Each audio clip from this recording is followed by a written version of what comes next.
E para começar bem a sua quinta-feira, eu vou mostrar o Malafaia chorando. A lagriminha de crocodilo desceu quando ele foi comentar que o presidente do Partido Republicanos, o Marcos Pereira, que é o partido do Tarcísio, não apoia o projeto de anistia para os golpistas. Mas também teremos várias outras notícias nessa edição, como por exemplo a decisão final sobre se os ministros indicados por Lula vão participar do julgamento contra Bolsonaro. O pleno do Supremo já formou maioria. Você quer saber o resultado? Vou te falar aqui. Além disso, Eduardo Bolsonaro segue ameaçando o ministro Alexandre de Moraes. Eu vou mostrar para você as ameaças, ameaçando e investigando. E o Xandão também deu uma nova determinação para que as plataformas do Elon Musk e do Zuckerberg entreguem os dados do Alan dos Santos. Alan dos Santos é esse que, inclusive, também fez novas ameaças aos ministros. Eu vou mostrar tudo isso para você. Só vai deixando o like, a inscrição. Nós estamos aqui há 6 anos com você. Se você está chegando agora, perdeu muita coisa, mas não perca mais. Deixe sua inscrição e ative o sininho para receber todas as notificações. Agora vamos ouvir Malafaia chorar. Deputado Marcos Pereira, Clesão era membro da minha igreja. Esse cara foi ver a manifestação, foi preso. Alexandre de Moraes não quis liberar ele morreu do coração. Tem sangue inocente nas mãos desse ditador. Que vergonha, Marcos Pereira. A Bíblia diz no Salmo 89, versículo 14, que a base do trono de Deus é justiça e juízo. Que cristão é você, cara? Que vergonha para a Igreja Universal.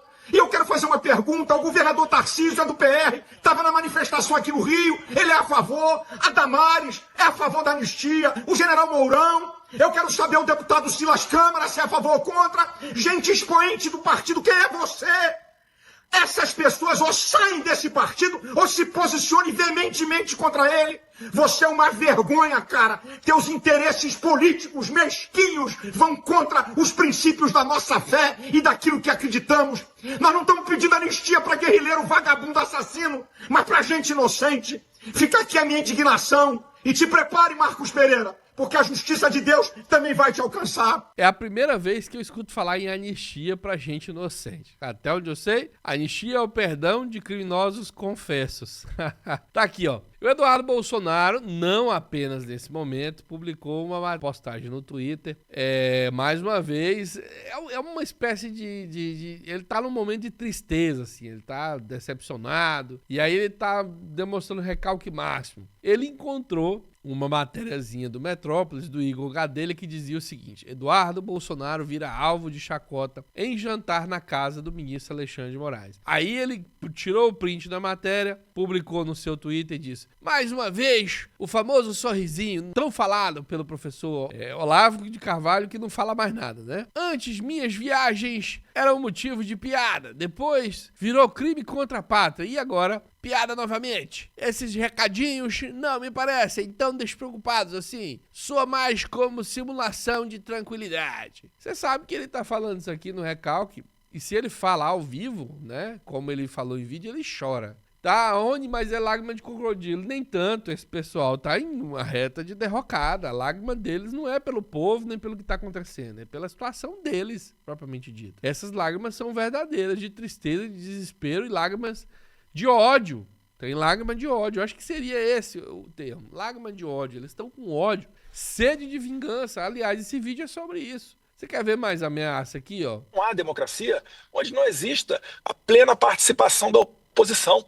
Se forem umas eleições onde você tira o líder das pesquisas, né, o favorito para ganhar a eleição, se você leva ele, né, a julgamento, a toque de caixa, né, sem direito à ampla defesa, onde os advogados dele não tiveram acesso completo a todos os dados da investigação, dentre outras irregularidades ocorridas dentro desse processo, não dá para dizer que isso é democracia.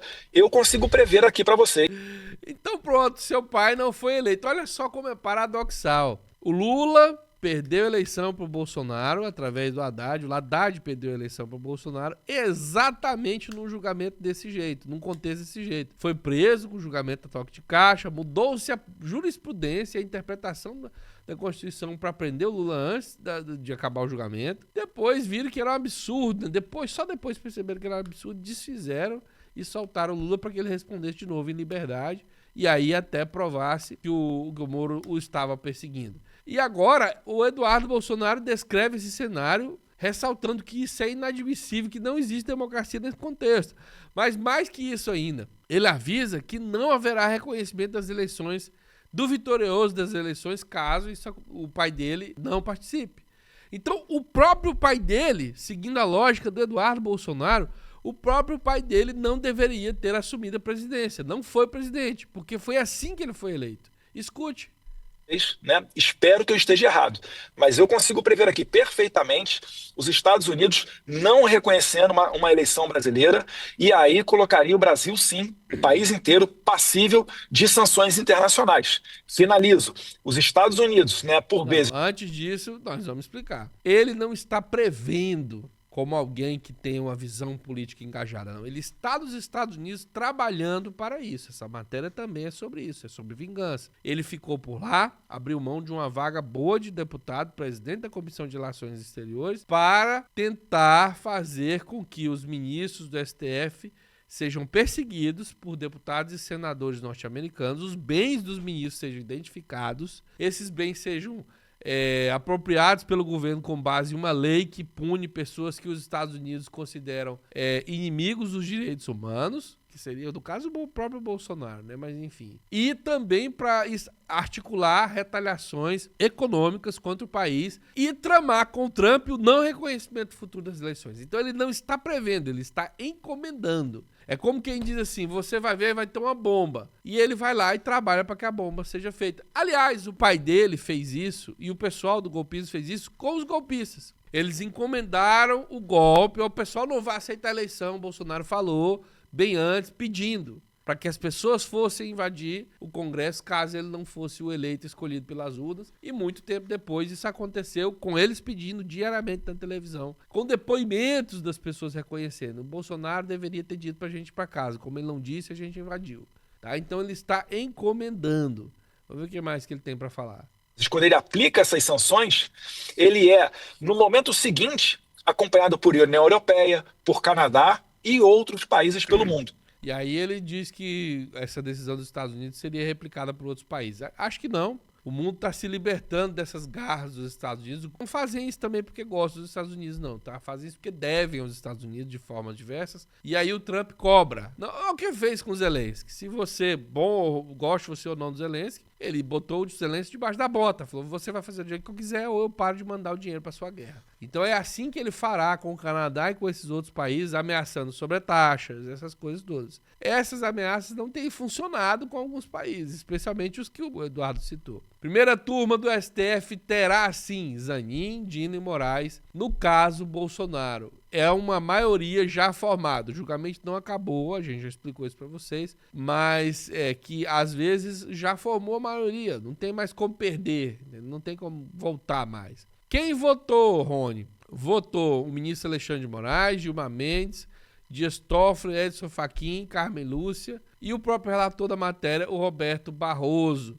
Os próprios ministros Flávio Dino e Cristiano Zanin também votaram. Esses foram os que aprovaram a participação da tríade de ministros. Falta votar só praticamente os bolsonaristas, mas não tem mais chance deles ganharem, ok? Então, STF recebe ameaças antes do julgamento de denúncia contra o Bolsonaro. Então essas ameaças estão acontecendo não só pelo Dudu Bananinha, mas ameaças às quais a gente não tem informação e que motivaram o STF a pedir para a Secretaria de Segurança Pública do Distrito Federal apoio policial reforçado especialmente para o prédio do STF. O STF procurou a Secretaria de Segurança Pública do DF para solicitar um esquema de segurança robusto, com a presença reforçada de policiais militares na Praça dos Três Poderes, especialmente na sede do Supremo. E isso foi mediante a essas ameaças, tá? Já nessa matéria aqui da Fórum, você vê a situação atual do Eduardo Bolsonaro, o Alan dos Santos e o Xandão. O Eduardo Bolsonaro segue fazendo as ameaças, como eu mostrei no vídeo, só que nos bastidores ele começa a mobilizar a investigação contra os patrimônios dos ministros que existem fora do Brasil. Ele vai apontar o que seriam esses patrimônios aqui na matéria e o ministro pediu às redes sociais do Musk e do Zuckerberg para que entregue os dados do Alan dos Santos até para que ele responda os processos aqui no Brasil. Segundo a matéria, a partir dos Estados Unidos, Eduardo Bolsonaro escalou aliados próximos para fazer o serviço de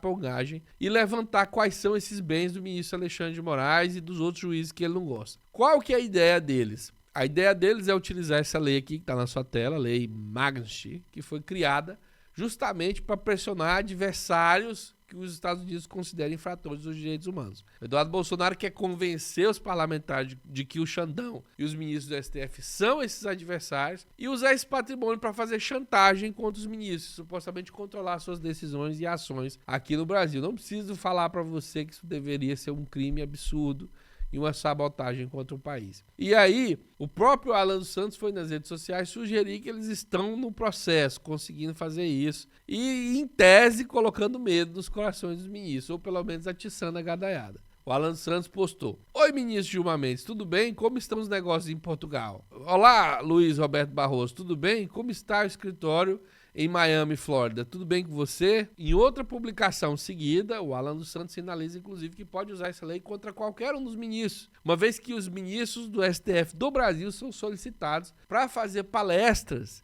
nas universidades dos Estados Unidos. Veja a qualidade de alguns ministros. Mas para eles isso não é suficiente e, na verdade, deve ser usado contra os ministros. Alan dos Santos disse: como uma pessoa ficará como colaborador de uma universidade americana proibido de pisar no solo americano? Esse é o nível dos aliados do Eduardo Bolsonaro e do próprio Eduardo Bolsonaro. Então tá aqui a ameaça feita, a arapongagem em curso. E para finalizar essa edição, vou mostrar para você que o ministro Alexandre de Moraes determinou que as plataformas do Mark Zuckerberg, o Facebook, o Instagram e do Elon Musk, o Twitter, informem os dados do Alan dos Santos. Eles querem saber qual é o endereço de IP, a identificação que determina qual é o computador, a localização geográfica do computador que o Alan dos Santos usou para fazer alteração de dados pessoais e fazer essas postagens.